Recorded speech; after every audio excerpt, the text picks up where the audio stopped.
Africa Petroleum Equipment Convention is a platform for exhibitors who have come from various corners of the world, and they have come here because they want to meet the East African market. These are representatives of the oil marketing companies. We are not choosing from the big ones to the smallest upcoming companies. For the vision to become a reality, I'm calling upon all of you to work with us to keep the Africa Petroleum conversation alive. We are most grateful to our supporters, Gilbaco. You can see the team is here.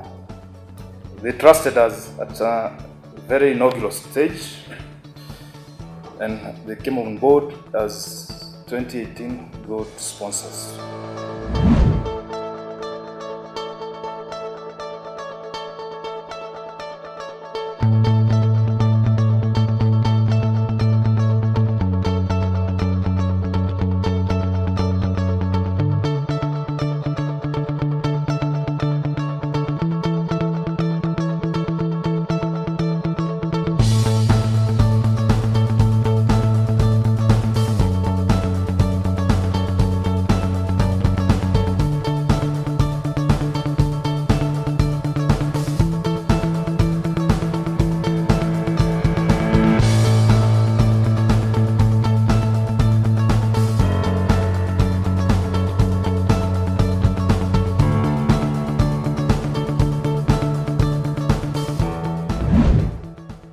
We at the PIA are really delighted to be part of this conversation, the first conversation of its kind in Africa, because this is a very integral part of the fuel and fuel products ecosystem.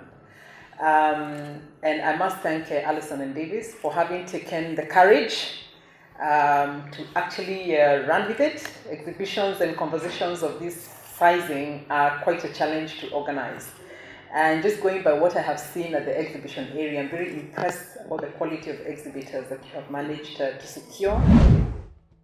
Our forte is basically to ensure that we promote professionalism and excellence in the oil sector, and to ensure that there is support of these particular sectors by the highest operation and business standards, and also to ensure that there is platforms for interaction such as this one, which are provided so that there is expertise that is continually built, and so that there is improvement that is continually made in professionalizing our sector in all cadres of the business.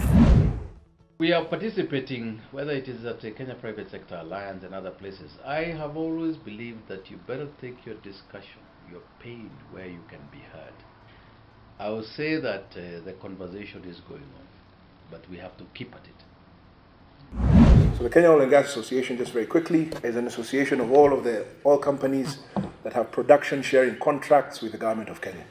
There's all of the companies that are involved in upstream exploration and development efforts in the Republic of Kenya. And so we have a coalition, and you can see the companies there, where we seek to raise awareness of the industry. I like being brutally honest. I find that there are a lot of unskilled amateurs here who shout a lot and know nothing about the industry. And those are the people, unfortunately, who legislators listen to. And that is why we're in the shambles sometimes that we are in. Because we find that, I think the downstream has done a remarkable job. People like PIA in education, and people are very aware about the issues in the downstream industry. I think the upstream being frontier, being new in this region and in Kenya, we have a lot of education to do so that people understand we can manage expectations about this industry. There's always this resource curse they talk about, and they run and talk about case studies in Nigeria, etc.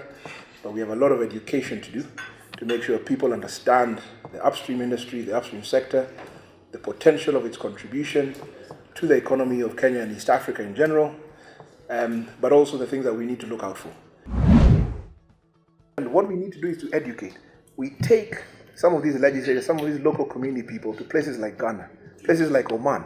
See how these guys are doing it, the guys who've gotten it right. And let's try and see if we can institute it that way. But for me, my job is I produce the barrels don't even belong to me. I just recover my cost oil and I get my profit oil. The rest goes to the government. Yeah? And by the way, I'm a contractor, which means any other contractor can take over. If the government decides Shell are doing a crappy job, they'll bring someone else in. Simple. The largest impediment to project success in the upstream is non-technical risk, not technical. We know how to drill wells. Yeah? We do that. We know how to do process flow metering and all of that. Yeah? We are cognizant that we're in an industry that has the potential to kill a lot of people. And so safety is always our number one priority. Always. The biggest problem in terms of project failure, which means cost overruns, capex, which means cost delays, is non-technical risk. It is the communities that you operate in. If it can happen in Ghana, what stops it from happening in Nigeria or Kenya? Nothing. And so if we can sit here and make these decisions, it will be heard.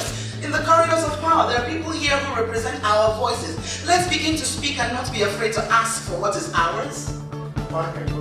Thank you.